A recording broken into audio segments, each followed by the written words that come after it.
میرے دیکھنے اور سننے والوں کو السلام علیکم۔ کیمرہ مین ذیشان عباسی کے ساتھ میں ہوں سید شاہد کاظمی، اور آج کے اس ویڈیو بلاگ میں ہم بات کریں گے پاکستانی سیاست میں اخلاقیات کے حوالے سے۔ اس سے پہلے ہم دیکھتے رہے ہیں کہ ٹی وی مباحثوں میں ہمیں سینیٹر حافظ حمداللہ صاحب اور سوشل ایکٹیوسٹ ماروی سرمد صاحبہ کی لڑائی نظر آئی۔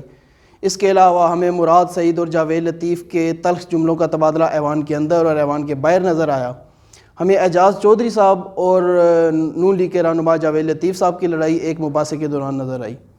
یہ پوری دنیا میں ٹی وی مباحثوں کے دوران ایسی تلخ کلامی ہوتی رہتی ہے اور ہمیں نظر بھی آتی رہتی ہے، لیکن پچھلے کچھ عرصے سے ایک نئی روایت پاکستانی سیاست میں ابھر رہی ہے جو کسی بھی طرح سے نہ تو اخلاقیات کے دائرے میں ہے، نہ معاشرے کی فلاح میں اپنا کردار ادا کر سکے گی، بلکہ وہ معاشرے میں منفی رویوں کی ترویج کر رہی ہے، اور وہ ہے عوامی اجتماعات کے دوران زبان کا استعمال۔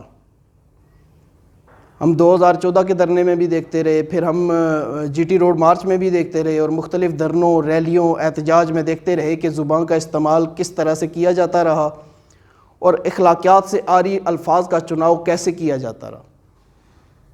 اس کی سب سے تازہ مثال مولانا فضل الرحمان صاحب کے آزادی مارچ اور دھرنے میں ہمیں نظر آئی، جب مولانا عبدالغفور حیدری صاحب نے وزیر اعظم پاکستان جناب عمران احمد خان صاحب کے حوالے سے کچھ ایسے الفاظ استعمال کیے جو کسی بھی طرح سے اخلاقیات کے دائرے میں نہیں آتے۔ مزید بات سے پہلے سب سے پہلے آئیے ہم آپ کو عبدالغفور حیدری صاحب کی وہ ویڈیو دکھاتے ہیں۔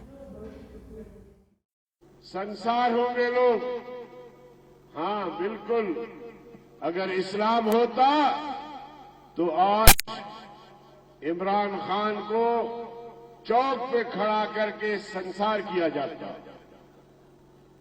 چوک پہ کھڑا کر کے اس پر سنگباری ہوتی،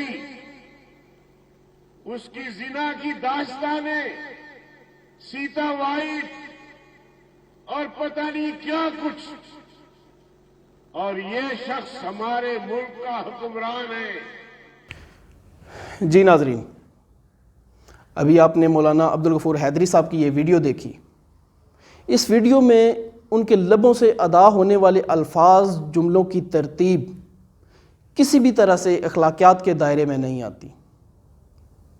اس طرح کی تقاریر کے شارٹ کلپس نہ صرف وائرل ہوتے ہیں، بلکہ ہمارے دشمن اور عالمی میڈیا انہی کلپس کو ہمارے خلاف استعمال کرتا ہے۔ ہمارے پارلیمان کے ممبران، پارلیمان کے اراکین، قانون بنانے والے جب اس طرح کی زبان استعمال کریں گے تو بنائے گئے قوانین پر عمل کرنے والی عوام سے ہم کیا توقع کر سکتے ہیں کہ وہ اخلاقیات کے دائرے میں رہتے ہوئے معاشرے کی فلاح میں اپنا کردار ادا کریں گے۔ مولانا صاحب کے یہ الفاظ ان کی ذاتی رائے اس وجہ سے نہیں ہو سکتے کہ یہ ایک بہت بڑے سیاسی اجتماع کے اندر ادا کیے گئے۔ اس اجتماع میں ان کے ہزاروں لاکھوں سیاسی کارکنان موجود ہیں جو ان کے ایک ایک لفظ پہ لبیک کہنے کو تیار ہیں۔ وہ سیاسی کارکنان معاشرے کی فلاح میں کیسے کردار ادا کریں گے؟ ان کی سیاسی تربیت اس طرح کی تقاریر سے کیا ہوگی؟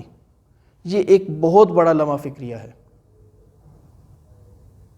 پارلیمنٹ میں بیٹھنے والے، ایوان کا حصہ بننے والے اراکین کو شائستگی کا دامن اس وجہ سے بھی نہیں چھوڑنا چاہیے کہ عوام ان کی پیروی کرتے ہیں، عوام ان سے توقع کرتے ہیں کہ وہ نہ صرف پاکستان کا روشن چہرہ بنیں گے بلکہ پاکستان کا مثبت تشخص عالمی سطح پہ اجاگر کرنے میں بھی اہم کردار ادا کریں گے، نہ کہ اخلاقیات سے دور ایسی زبان استعمال کریں گے جو نہ صرف ان کی ذات کے لیے بدنامی کا باعث بنے بلکہ عالمی سطح پہ بھی پاکستان کی جگ ہنسائی کا سبب بنے۔ اگر آپ کو میرا یہ ویڈیو بلاگ پسند آئے، آپ کو یہ اچھی لگے ویڈیو، اس ویڈیو کو شیئر کیجیے گا، رائے دیجیے گا، اور چینل کو سبسکرائب کرنا بالکل نہ بھولیے گا۔ اللہ حافظ، آپ سب کا بہت بہت شکریہ۔